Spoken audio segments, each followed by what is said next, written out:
Une liste sans grande surprise, on va dire. 3 forfaits importants. Constance Picault, Sandy Toletti, Sandy Baltimore.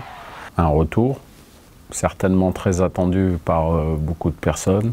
On est content de la revoir, revenir en équipe de France. On attend bien sûr beaucoup d'elle, mais on fera preuve de patience et on espère l'accompagner sur le chemin du retour à son meilleur niveau le plus rapidement possible. Elle a marqué un très joli but la semaine dernière de la tête. Un but qui paraissait facile, mais elle était au bon endroit et avec son timing parfait. Voilà, c'est ce dont on aura besoin.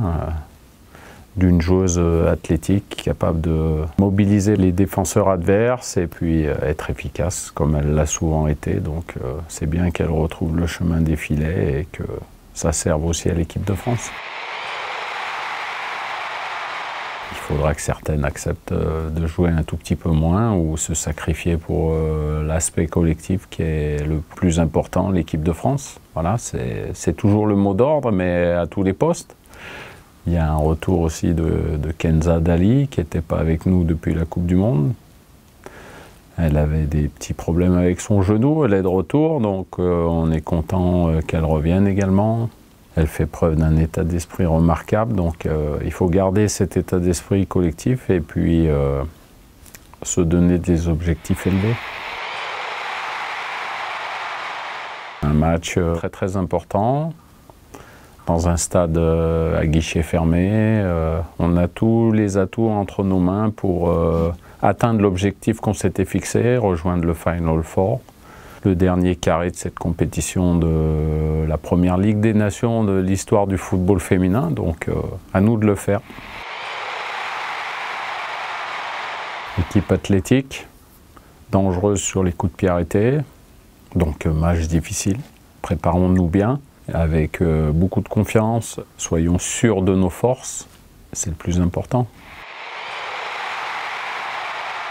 Très bon résultat en Norvège, on est un petit peu déçu du résultat à la domicile puisqu'on pouvait enchaîner sur une 4e victoire consécutive. On n'a pas su trouver le chemin des filets, on a frappé 3 fois sur les poteaux. Voilà, un manque d'efficacité, manque de justesse dans le dernier geste. À nous de rectifier ça le mieux possible et puis d'être beaucoup plus efficace avec aussi le retour de Selma Bacha qui était suspendue contre la Norvège. Donc c'est des retours qui sont importants pour nous. C'est important pour les joueuses, c'est important pour toute cette équipe de France. Il faut sentir qu'il y a un soutien populaire. Il faut aussi s'immerger en pensant qu'on est dans les prémices de ce qui nous attend très prochainement. Il y aura une attente importante, il faut se préparer psychologiquement, il faut rester calme, il faut prendre ceci comme des atouts positifs. Avoir un soutien populaire, c'est magique. On l'a vu avec l'Australie à la dernière Coupe du Monde. Ça pousse, ça galvanise. À nous de nous en servir et ça commence par ce match contre les Autrichiennes à Rennes. Je pense qu'on est un peu tous impressionnés par l'Espagne qui continue sur sa lancée.